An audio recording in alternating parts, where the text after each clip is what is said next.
যুবকরা শোনো মন দিয়ে, মেজাজ ঠিক করো। বাংলাদেশের একজন ফেসবুক পেজের উপরে লিখেছে হিন্দু আর সুন্নিদের মধ্যে পার্থক্য। হায় আফসোস, হিন্দু আর সুন্নিদের মধ্যে কি মিল লিখেছে। কি লিখছে? হিন্দুরা মাজারে সেজদা করে, সুন্নিরা, হিন্দুরা মন্দিরে সেজদা করে, হিন্দুরা মাজারে সেজদা করে। হিন্দুদের লক্ষ লক্ষ মা, সুন্নিদের লক্ষ লক্ষ বাবা। হিন্দুদের আছে দুর্গা, সুন্নিদের আছে দরগা। হিন্দুদের আছে ঠাকুর, সুন্নিদের আছে পীর। হিন্দুদের আছে বার্ষিক পূজা, সুন্নিদের আছে বার্ষিক উরুস। হিন্দুদের আছে জয় বাবা, মুসলমানদের আছে খাজা বাবা। হিন্দুরা নাচানাচি করে মূর্তির সামনে, সুন্নিরা নাচানাচি করে কবরের সামনে। হিন্দুদের আছে প্রসাদ আর সুন্নিদের আছে তাবারক আর শিরনি। দুর্গা পূজা আর দরগা পূজার মধ্যে কোনো বেশি পার্থক্য নেই। হায় আফসোস, अल्लाह की इज्जत की कसम, रूए जमीन पर, आसमान के नीचे, जमीन के ऊपर ऐसा बच्चा कोई पैदा नहीं हुआ जो मसलक आला हजरत से टकराए और हनफियों के किसी अकीदे को रद्द कर दे और बिदात और हराम और शिर्क साबित कर दे। अरे इन लोगों को तो शिर्क और बिदात की तारीफ ही नहीं आती। सुन्नी मौलवी नहीं मदरसे के बच्चे के सामने बैठ जाए तो 5 मिनट के अंदर अपनी तारीफ के अंदर खुद जो है मुशरिक साबित होकर मदरसे से वापस चला जाएगा। समझ रहे? तो सुनो ने बड़ा मरका से तशरीह बैठा सुनो। এরা মন্দিরে সেজদা করে, ওরা মাজারে সেজদা করে। আয় আফসোস, বর্তমানে কিছু পীর নামের ক্ষীর তারাও বলছে 3টে জায়গায় সেজদা করা চলবে। বাপ মাকে সেজদা করা চলবে, পীরকে সেজদা করা চলবে আর মাজারকে সেজদা করা চলবে। আমি বলি বিষ খেলে, বিষ পান করলে নিজে মরে আর বিশ্বাস খেলে বংশ মরে। যদি বিষ খাই আমি শেষ, যা হবে আল্লাহ বুঝবে। বাকি যদি আমি কোনো টাকা মেরে দিই, আমার ইন্তেকালের পরে যে বাচ্চা হবে, বাচ্চাদের নাম হবে টাকা মারের ছেলে, তার আওলাদ হবে তো টাকা মারের নাতি। সেই জন্য আমার পরামর্শ হলো বিষ খাও কিন্তু বিশ্বাস খেও না। এই সমস্ত পীর নামের দাজ্জাল গুলো এরা বিষ পান করেনি, এরা বিশ্বাস খেয়েছে। আর এদের বিশ্বাসঘাতকতার কারণে আজ আহলে সুন্নাতের দিকে আঙ্গুল উঠছে। শুনে রাখুন, আল্লাহ ছাড়া কারোর সামনে সেজদা করা যাবে না। এতে আশরাফ আলী থানভী, রশিদ গঙ্গোহী, ওয়াহাবি, দেওবন্দি, কাদিয়ানী, লামাযহাবী, সুন্নি, মুকাল্লিদ, গায়র মুকাল্লিদ, দেওবন্দি, বরেলি সবাই একমত। সবাই এতে একমত যে আল্লাহ ছাড়া কারোর সামনে সেজদা করা যাবে না। কিন্তু এদের এই কথা হলো কওলি, এরা জুবানে জুবানে বলে, কিন্তু আমরা এত সেজদা বিরোধী। আমাদের ইমাম আলা হযরত মুখে বলে যান নাই, আয-যুবদাতুজ যাকিয়া ফি তাহরিমে সুজুদিত তাহিয়া নামক স্বতন্ত্র কিতাব লিখেছেন এবং কিতাবের মধ্যে 40টা হাদিস আর 150টা ফতোয়া দিয়ে প্রমাণ করে দিয়েছেন যে একমাত্র আল্লাহ ছাড়া কারোর সামনে সিজদা হবে না। আলহামদুলিল্লাহ, আমরা সেই মাযহাবের লোক, আল্লাহ ছাড়া কারোর সামনে সিজদা হবে না। তারপর কি লিখছে? এদের লক্ষ লক্ষ মা, ওদের লক্ষ লক্ষ বাবা। ওদের দাবি হলো বাবা একটা, যেটাকে আব্বা বলে, মায়ের স্বামী, এইটা ছাড়া আর বাপ নেই। এরা হাদিস কোরআন তো পড়ে না। খাজা বাবা ছেড়ে দাও, গৌস পাক ছেড়ে দাও, মাওলানা আব্দুর রাকিব বাবা ছেড়ে দাও, সব ছেড়ে দাও, কমসে কম কোরআনটা খোলো। হযরত ইব্রাহিম আলাইহিস সালামকে পুরো কওমের আব্বা বলা হয়েছে, ফাদার অফ নেশন বলা হয়েছে, জাতির পিতাকে হযরতে ইব্রাহিম। তো যদি এরা কোরআনটা পড়তো তো দ্বিতীয় বাবা নেই বলে কেউ অস্বীকার করতে পারত না। আরে নিজের শ্বশুরকে আব্বা বলে, বাড়ির চাচাকে আব্বা বলে, এতে আপত্তি নেই, কিন্তু খাজা বাবা বললে এদের খুব কষ্ট হয়ে যায়। এরা তো জাহেল, এরা আলিম নয়। এদের মধ্যে দেখছি একজন মুমতাজুল ইসলাম বলে না, আমি কারো নাম নিতে চাই না ভাই, ये नाम लेने से जुबान का जायका खराब हो जाता है। কিন্তু না বললেও তো নয়। ও দেখছি একটা হযরত ঘোড়া কিনেছে, ঘোড়া দিয়ে বলছে যদি যুদ্ধ লাগে তো আমি ঘোড়া নিয়ে যুদ্ধে বেরোবো। আমাকে ভিডিওটা পাঠিয়েছে একজন আলেম, তো আমি ওতে লিখলাম, বলি আরে ঘোড়ার পিঠে গাধা कैसे सवार हो गया? ঘোড়ার পিঠে গাধা। তো এরা সৌদি আরবে গিয়ে মিলাদুন নবী খুঁজে পাচ্ছে না। আর শোনেন, আম্মুন মানে হলো চাচা, আম্মুন মানে চাচা, আবুন মানে বাপ। তো আহলে মিশরবাসীরা এরা আম্মি বলে, আম্মি আয় মেরে চাচা ইধার আইয়ে, যেমন আমরা বলি চাচা এখানে এসো।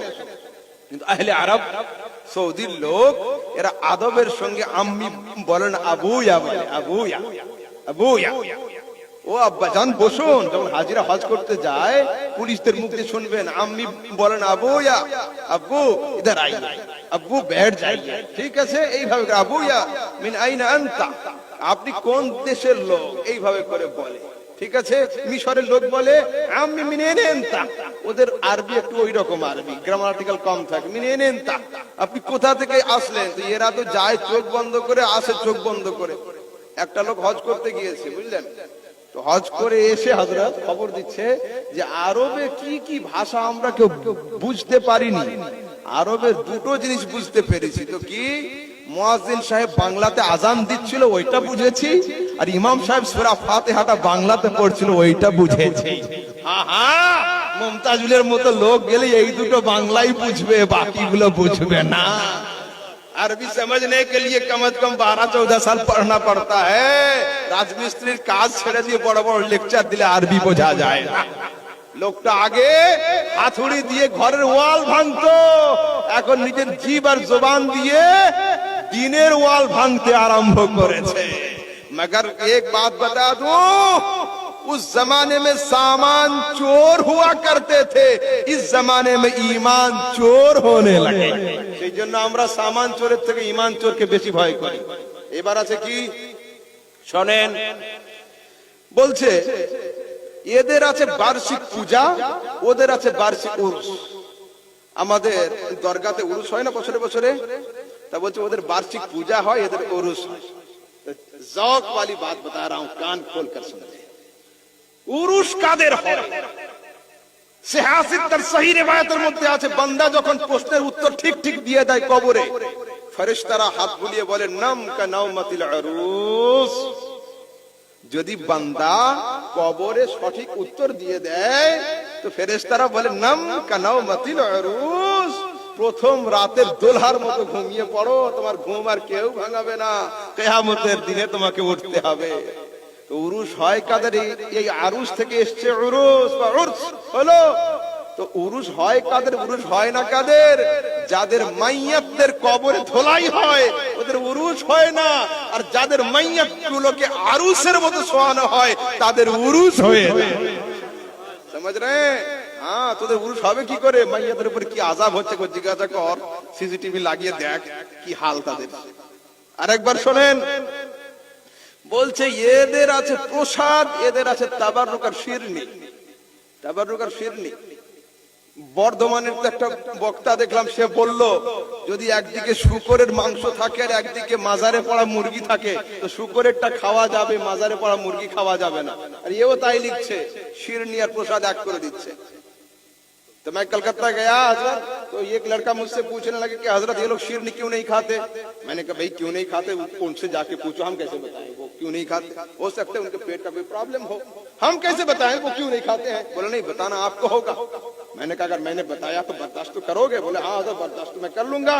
मैंने कहा फिर खोलिए मुस्लिम शरीफ 2017 नंबर हदीस, আমার রাসূল বলছেন ইন্না শাইতানা ইস্তাহিল্লু তুআমা আল্লা ইযকারা ইসমুল্লাহ আলাইহি, যে খাবারের উপরে বিসমিল্লাহ পাঠ করা হয় শয়তান ওই খাবার খেতে পারে না।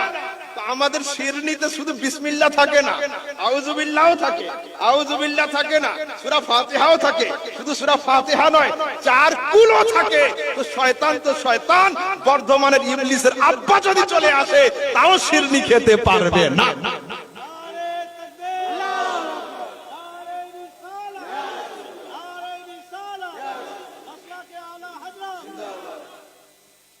मुनाज़रे की जब बात हुई थी तब मैंने इनको ललकारा और लुथेड़ा था, मगर तब से मैं छोड़ दिया था कि ये आवारा है, इसके पीछे कोई बैकग्राउंड है नहीं, भाई इसको छोड़ दो।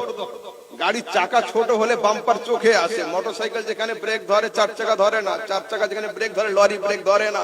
আমি দেখলাম ছোট ছোট গাড্ডা আমার চোখে আসে না, কিন্তু আওয়ারাগর্দি এত বেড়ে গিয়েছে যে আবার লাগাম না কষলে একটু হবেও না। হলো এই জন্য এরা শিরনি খায় না, এই জন্য এরা শিরনি খায় না, কারণ শিরনির উপরে এতগুলো দোয়া পড়া হয়েছে। আর মুসলিম শরীফে সহি হাদিসে লেখা আছে যে শয়তান সেই খাবারে হাত দেবে না যে খাবারে বিসমিল্লাহ পড়া থাকে। তো এতগুলো দোয়া পড়া থাকলে ইবলিস কেন, ইবলিসের পাপ আসলে ওই খাবারে খেতে পারে না। ঠিক আছে, চলুন আগের দিকে যাই। তারপরে আরেকটা কি আসছে বলছে, এরা নাচানাচি করে মূর্তির সামনে, ওরা নাচানাচি করে কবরের সামনে। আর দুর্গা পূজা দুর্গা পূজার মধ্যে কোনো পার্থক্য নেই। হায় আফসোস, হায় আফসোস, যারা এতদিন পর্যন্ত মুসলমানদেরকে, সুন্নিদেরকে, আহলে সুন্নাতের উলামা, তোলাবা এবং আওয়ামুন নাসকে যারা এতদিন পর্যন্ত মাজার পূজক বললো, কবর পূজারি বললো, খোদাই মার তাদের উপরে এমন ছিল, এবারে বাংলাদেশে তারা মন্দির পূজার দায়িত্বে পড়ে গিয়েছে। এটাই তো মার।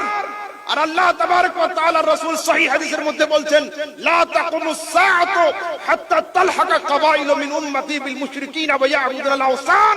ততদিন পর্যন্ত কিয়ামত হবে না যতদিন পর্যন্ত আমার উম্মতের একটা গোষ্ঠী মূর্তি পূজাতে সরাসরি অংশ না নিয়ে মূর্তি পূজার সঙ্গে সঙ্গ না দিবে। তো তোদের মুখ লুকাবি কোথায়? তোদের জন্য একমাত্র জায়গা হলো কবর, ওখানে চলে যা। ওখানে যা কেন?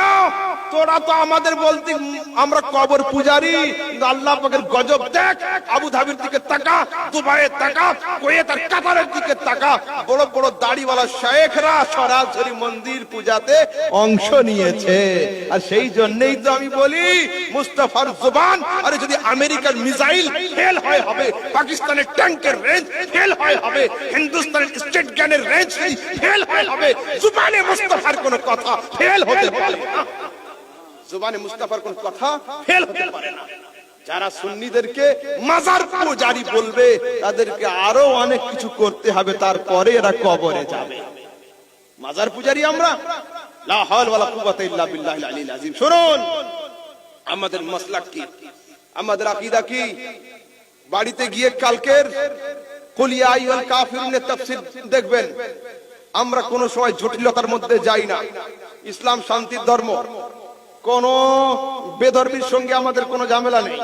ভাই ভাই ঠিকঠাক, ঠিক আছে, কোনো সমস্যা নেই। আমাদের কি আকীদা এবং আমাদের ম্যাটার ক্লিয়ার করছি, যুবকরা খুব ভালো করে শোনো। সেই যুগের কাফেররা নবীর কাছে এসেছিল, নবী তুমি 6 মাস আমাদের পূজা করে দাও আর আমরা 6 মাস তোমার আল্লাহ আল্লাহ করব। আল্লাহ পাক বলেন, জিবরিল খবর দাও, কুল ইয়া আইয়ুহাল কাফিরুন লা আ'বুদু মা তা'বুদুন। খবরদার নয়, তোমরা যার পূজা করো আমরা তার পূজা করব না, আর আমরা যার ইবাদত করি তোমরা তো সেটার ইবাদত করতে রাজি হচ্ছ না। আরো লম্বা সূরা, শেষের দিকে ফায়সালা আছে, লাকুম দীনুকুম ওয়ালিয়া দীন। সমস্যা নয়, তোমাদের জন্য ওই রাস্তা, আমাদের জন্য সিরাতে মুস্তাকিম। ऐ मुस्तफा तेरी जात तो आला वारफा, तेरी जात का क्या कहना, तेरा कदम जहां पड़ जाए वो जगह खुद सिराते मुस्तकीम बन जाए, मगर तेरे गुलामों का नक्शे कदम है राहे खुदा। ऐ मुस्तफा তুমি তো তুমি, তোমার গোলামদের রাস্তা হলো সিরাতে মুস্তাকিম। वो क्या भटक सके जो ये सुराग लेके चले। যারা মুস্তাফা তোমার গোলামদের পদাঙ্ক অনুসরণ করে চলবে তারা কোনোদিন পথভ্রষ্ট হবে না, কোনোদিন হবে না। নিজেরা কাঁচের ঘরে বসবাস করো, शीशे के घर में खुद रहते हो, और পিতলের ঘরের মালিক আমরা, আর আমাদের উপর ঢিল ছুটছো। अरे कागज का ये लिबास बदन से उतार दे, बादल बरस गया तो मुंह कहाँ छुपाएगा। বর্ষার দিনে পেপার কেটে আঠা দিয়ে জুড়ে প্যান্ট শার্ট তৈরি করে বের হয়েছে। হায় রে, একটু যদি লজ্জা থাকতো, 2 ফোঁটা বৃষ্টি পড়লে তোর হালটা কি হবে। मैं हूं आईना दिखाऊंगा दाग चेहरे पे, जिसे खराब लगे वो सामने से हट जाए। अरे गौस का फातिहा तुम करो शान से, मगर शिरनी बांटना लोग पहचान के। अरे कौवा खाने की लत पड़ गई हो जिन्हें, उन्हें मुर्गा खिलाना जरूरी नहीं। तो ये कौवा খেয়ে খেয়ে এদের অভ্যাস হয়ে গিয়েছে, মুরগা তো পছন্দ হবেই না।